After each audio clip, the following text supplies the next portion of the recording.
Sejam bem-vindos ao canal do Astronauta Verdadeiro. E, bom, vamos fazer algumas considerações sobre o que a gente deve esperar desse experimento, ok? Eu assisti alguns vídeos, fui revisar o processo matemático, né? Porque, bom, só fazer observação é interessante para uma demonstração. Se a gente quiser conseguir algum valor numérico, também para fins de demonstração, para mostrar o conceito, a precisão do experimento e tudo mais, a gente precisa fazer alguns cálculos, ok? Uma coisa que sugeriram no grupo de debate Terra Plana do Telegram é que pode haver interferência de força elétrica, eletrostática, entendeu? Então, tipo, se as nossas bolinhas estiverem carregadas eletrostaticamente, na hora de fazer o experimento, a gente pode ter alguma interferência, né? Sim, né? Ok. Vocês acham que essa interferência seria muito grande, seria muito pequena, né? Se você conhece lei de Coulomb, você deve entender que, bom, a nossa constante de proporcionalidade, ela é um valor de 9 bilhões de Newton por Coulomb. É um valor muito grande, né? Mesmo que a carga elemental do elétron seja um valor minúsculo, 1,6 vezes 10 a menos 19 coulombs, né? Quando a gente compara a constante de proporcionalidade com o valor da constante gravitacional universal calculada por Cavendish, a gente vê que a constante gravitacional ela é muito menor. Ela é quase nada perto da constante de proporcionalidade. Então as forças geradas por massas muito grandes, até, ok, elas vão ser muito menores do que as geradas por cargas muito grandes. Justamente por causa dessa diferença no tamanho das duas constantes. Vamos fazer um experimento mental aqui, usando essas duas equações, ok? Olha só, vamos considerar que C1 e C2, as nossas duas cargas, elas sejam igual à carga elemental do elétron, ok? As duas têm a carga elemental, ou seja, praticamente considere dois elétrons no vácuo, ok? Praticamente a nossa questão é essa, considere dois elétrons no vácuo a uma distância, né, a nossa distância R aqui, de 16 centímetros, ou seja, 0,16 metros.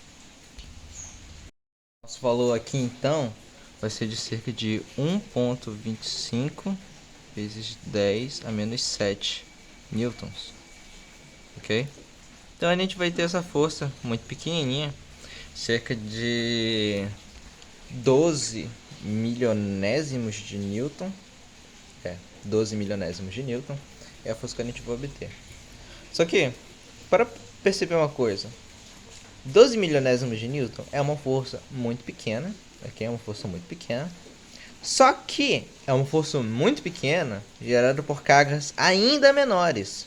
A gente não tem como ficar com menos que essa força aqui, a gente não tem como cortar um elétron pela metade. Então essa aqui é a força mínima que a gente pode ter no nosso sistema. Aqui é a força mínima. Se a gente colocar, por exemplo, um mol de elétrons, a gente colocar, por exemplo, um mol de elétrons, a gente vai ter uma força absurda.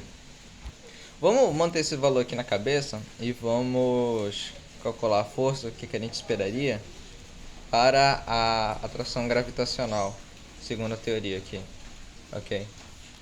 Então a gente tem uma massa pequena de 10 gramas, que são as que estão nessas varas aqui, 10 gramas, a uma massa grande de 1,25 kg. Uma das nossas massas grandes que a gente preparou ali, 1,25 kg.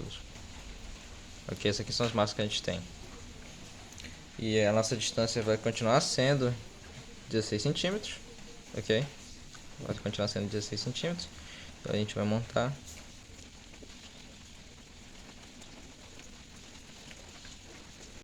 Isso aqui vai dar uma força de cerca de 6,51 vezes 10 menos 11 newtons. Então aqui a gente tem uma força pequena, uma força ainda menor.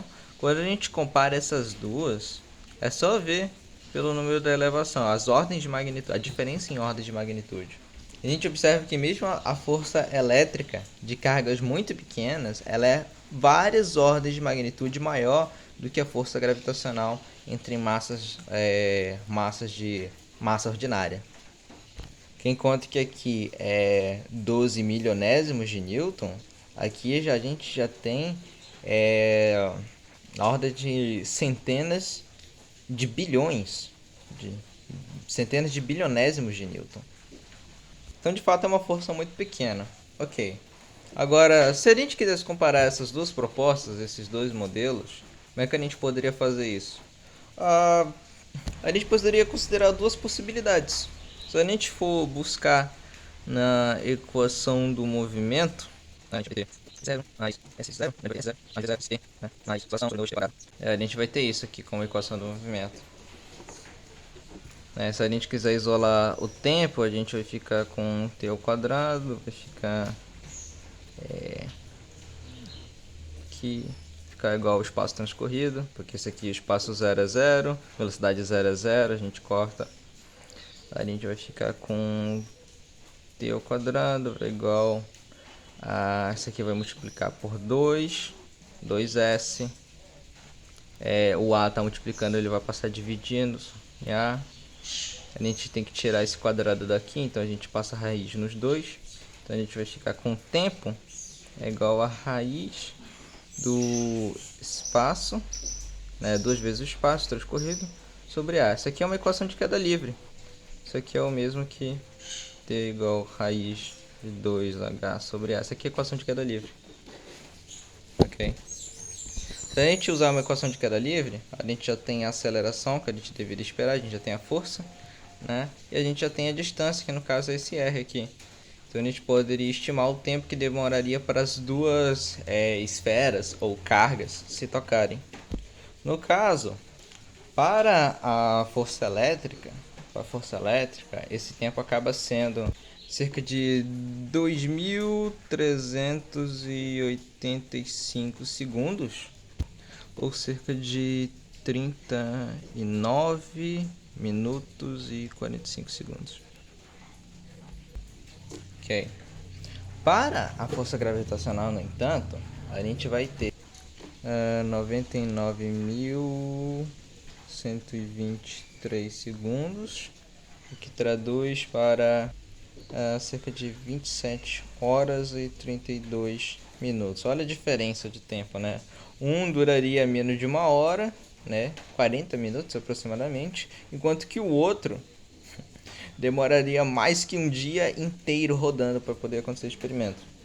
Tem um detalhe importante que inicialmente eu ia deixar de fora porque eu não havia considerado, mas o nosso experimento ele é uma balança de torção, né? O que isso significa, cara?